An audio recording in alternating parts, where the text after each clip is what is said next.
Hello. पहले आप ये वीडियो देखिए।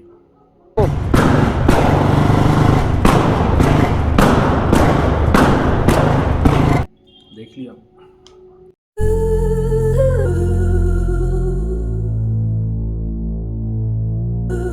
आज का ये वीडियो बनाने का एक कारण मेरा ये था कि आज जब मैं यूट्यूब पे स्क्रॉल कर रहा था तो मुझे यासिर भाई का, जिनका चैनल का नाम है मोटो जूमर, उनके चैनल पे एक वीडियो मिला, जिस वीडियो में वो ये बता रहे थे कि India has one of the cleanest fuel.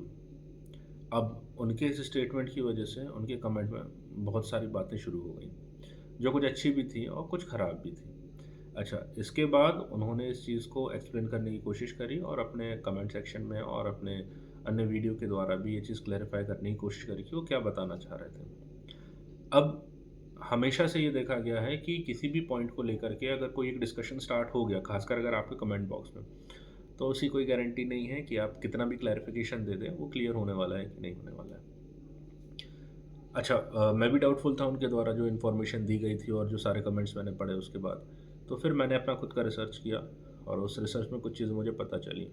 तो E20 फ्यूल के बारे में, BS6 गाड़ी में उसके फ़ायदे या नुकसान, और BS4 गाड़ी में उसकी वजह से होने वाली प्रॉब्लम्स के बारे में कुछ इन्फॉर्मेशन है जो मैंने आज ढूंढी है, जो सोर्सेज जिसके इंटरनेट है सबसे बड़ा सोर्स, कुछ ऐसे फ्रेंड्स जो फ्यूल रिलेटेड फील्ड में काम कर रहे हैं उनसे, रिफाइनरी में एक फ्रेंड करता है काम, उससे पूछा था मैंने। तो इन लोगों ने कुछ बेसिक जानकारी मुझे दी जो अब मैं आपको बताने वाला हूँ। तो सबसे पहले हम एक बेसिक चीज़ जो हमें शुरू से लेकर आखिरी तक इस वीडियो में हेल्प करेगी उसके बारे में हम देख लेते हैं। एग्जाम्पल देता हूँ एक। आपने एक गिलास में पानी लिया, आपने एक गिलास में दूध लिया, उन दोनों को आपस में मिक्स कर दिया आपने। जब आपने इन दोनों को मिक्स किया तो आपको फिर ऐसा मिक्सचर दिखेगा जैसे कि वो सारा के सारा दूध बन गया हो, है ना? इस प्रकार के मिक्सचर को कहा जाता है होमोजीनियस मिक्सचर, जिसमें 100% ऑफ द सॉल्यूशंस आपस में मिक्स हो जाते हैं। चलिए, इसके अलावा दूसरा सॉल्यूशन होता है जिसे कहा जाता है हेट्रोजीनियस सॉल्यूशन।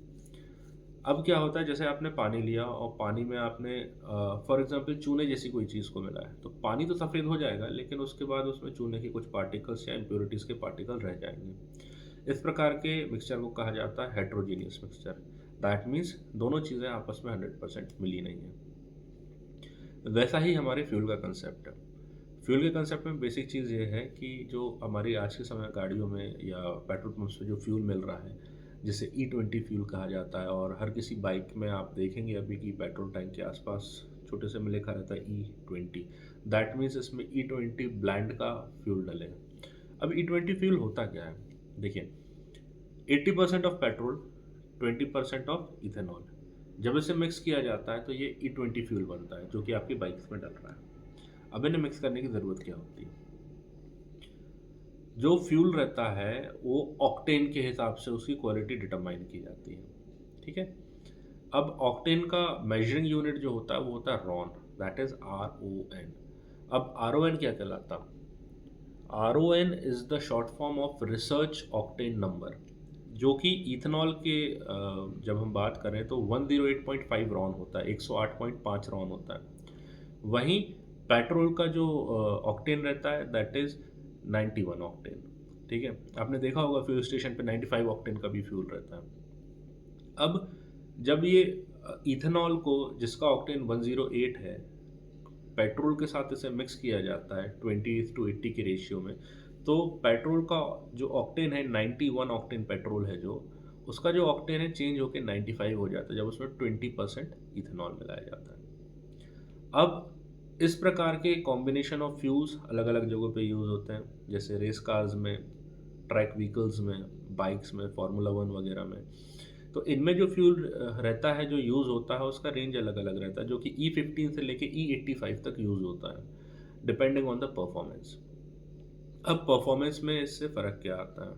जब ऑक्टेन बढ़ जाता है गाड़ी का, तो उसका जो कंबशन होता है वो कंबशन बढ़ जाता है। दैट मीन्स जो 100% ऑफ द फ्यूल है, अगर वो पूरा ही कंबशन होगा, पूरा ही फ्यूल कंज्यूम होगा या यूज़ होगा या जलेगा जब वो, तो उसकी वजह से उसमें से जो एग्जॉस्ट गैसेस निकलेंगी, जो कि हमारे पाइप में से निकल रही होती हैं, वो पूरा जलने के बाद कम से कम एग्जॉस्ट निकलेगा उसमें से। ठीक है, इम्प्योरिटीज़ उसमें कम होंगी। वहीं अगर कंबशन पूरा नहीं होता है तो गाड़ी में से आपने देखा होगा काला धुआँ निकल रहा है, तो हम बोलते हैं कि भाई साइलेंसर गंदा है। साइलेंसर गंदा नहीं होता है, कंबशन पूरा नहीं हुआ होता है। दूसरी चीज़, फ्यूल का जो एक काम रहता है उसकी वजह से इंजन में कंबशन होता है। कंबशन होता है जिसकी वजह से पिस्टन मूव करते हैं और आपकी गाड़ी में पावर आता है। अब अगर ये जो कंबशन है, ये कंबशन शुरू कैसे होगा? जो स्पार्क प्लग रहता है, स्पार्क प्लग में स्पार्क बनता है, फ्यूल उसमें मिक्स होता है फ्यूल इंजेक्टर से, वहाँ एक ब्लास्ट होता है जो कंट्रोल्ड ब्लास्ट होता है जिसे हम बोलते हैं डिटोनेशन। अगर वो डिटोनेशन सही टाइम पे होता है, दैट मीन्स जब फ्यूल उसमें आ रहा है तभी वो डिटोनेशन हो रहा है तो गाड़ी परफॉर्म करेगी। पर वहीं अगर इसका टाइमिंग मिसमैच होता है जिसकी वजह से फ्यूल आया नहीं है और डिटोनेशन हो गया, या फ्यूल एक्सेसिव हो गया और डिटोनेशन हो गया, तो गाड़ी परफॉर्म नहीं करेगी और माइट भी पॉसिबल वो चलेगी ही नहीं। अगर ऑक्टेन बेटर होता है गाड़ी का, कंपैटिबिलिटी टू द इंजन, तो आपकी गाड़ी का परफॉर्मेंस अच्छा होता है जिससे कंबशन 100% हो जाता है और डिटोनेशन प्रीमैच्योर नहीं होते हैं। अब इसकी वजह से BS4 गाड़ियों में कुछ प्रॉब्लम आती है। BS4 के जो इंजन या कार्बोरेटर्स होते हैं वो इसके लिए कंपैटिबल नहीं है, जिसकी वजह से डिटोनेशन का टाइमिंग उल्टा सीधा होता है और गाड़ी फटाके फोड़ने लगती है। आपने देखा होगा, वो जानबूझ के कुछ करते हैं, उनकी बात नहीं कर रहा हूँ मैं, वो तो हैबिट है, वो करेंगे ही करेंगे। पर जिनकी गाड़ियों में अपने आप ही हो रहा होता है उसका मेन कारण यही होता है कि वो E20 फ्यूल को यूज़ कर रहे हैं और उनकी गाड़ी उसके लिए कंपैटिबल नहीं है। कुछ ऐसे कार्बोरेटर अभी नए डेवलप किए गए हैं, मुझे पता नहीं है उनके बारे में, मैंने सिर्फ सुना हुआ है। अभी मौका मिलेगा और अगर आप चाहते हैं तो मैं उसके बारे में भी जानकारी लेकर के आपको बताऊंगा, जो कि E20 पेट्रोल का फिल्ट्रेशन या सारी चीज़ों को प्रॉपर कर देते हैं और आपकी गाड़ी की जो ये मिसफायर हो रही है या फटाके फोड़ रही है, ये समस्या सुलझ जाती है। अब दूसरी चीज़ जो हमारे लिए जानने के लिए है, एक ड्रॉबैक होता है E20 फ्यूल का। ऑल्दो वो परफॉर्मेंस आपका अपग्रेड कर रहा है, आपकी गाड़ी बेटर परफॉर्मेंस दे रही है, आपको मज़ा आ रहा है चलाने में, पावर अच्छा मिल रहा है गाड़ी में, एग्जॉस्ट फ्यूम्स एग्जॉस्ट गैसेस कम हो रही हैं आपकी गाड़ी में, सब अच्छा है। लेकिन एक प्रॉब्लम है, जो इथेनॉल ब्लेंड वाला E20 फ्यूल रहता है वो मॉइस्चर को अपनी तरफ खींच रहा होता है। जब वो मॉइस्चर को अपनी तरफ खींचता है तो उसकी वजह से आपने देखा होगा फ्यूल टैंक्स में रस्टिंग होने लगती है। अगर आप अपनी गाड़ी को रेगुलरली नहीं चलाते हैं और फ्यूल को अल्टी पल्टी नहीं होता रहता है, वो आप दोबारा उसे डलवाते हैं और वो यूज़ हो जाता है पिछला फ्यूल, अगर ऐसा नहीं होगा तो जो फ्यूल आपकी गाड़ी में पहले से पड़ा हुआ है और आप महीना 2 महीना 3 महीना गाड़ी नहीं चलाएंगे तो फ्यूल में जो मॉइस्चर आएगा वो धीरे धीरे नीचे बैठता जाएगा, जो कि फ्यूल इंजेक्टर में और फ्यूल इंजेक्टर के थ्रू इंजन में जाने वाला है। जब ये इंजन में जाएगा तो आपकी गाड़ी में प्रॉब्लम्स होना शुरू हो जाएंगी, धीरे धीरे करके कोई कोई समस्या आएंगी और फिर आपको फिर मैकेनिकों के चक्कर लगाने पड़ेंगे। इसके लिए to be precautious what you have to do is keep running your vehicle. आप उसे चलाते रहें, स्टार्ट करते रहें, छोटा सा राइड ही सही, रेगुलर फ्यूल टॉप अप कराते रहें, उसमें चेंज कराते रहें।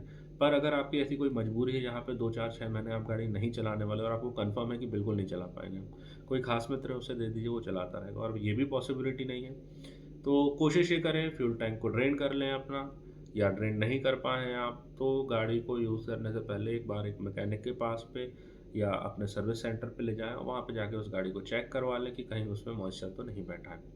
बस यही सारी इंपॉर्टेंट चीज़ें हैं जो आपको ध्यान देने की है, और ये सारी जानकारी जो मुझे मिली है मैंने आपके साथ शेयर करी है। आपको अगर ये जानकारी अच्छी लगे और इन्फॉर्मेटिव लगे ये वीडियो, तो मेरे चैनल को सब्सक्राइब करें, इस वीडियो को लाइक करें और लोगों के साथ शेयर करें। और अगर ऐसा कोई और टॉपिक है जिसके बारे में आप जानकारी चाहते हैं, और अगर आप मुझे कमेंट सेक्शन में बताएंगे तो मैं उसके बारे में भी जानकारी तैयार करूँगा, ढूंढूंगा और आपके साथ शेयर करूँगा। So again, keep on liking the videos, show your love, subscribe to my channel. Bye bye.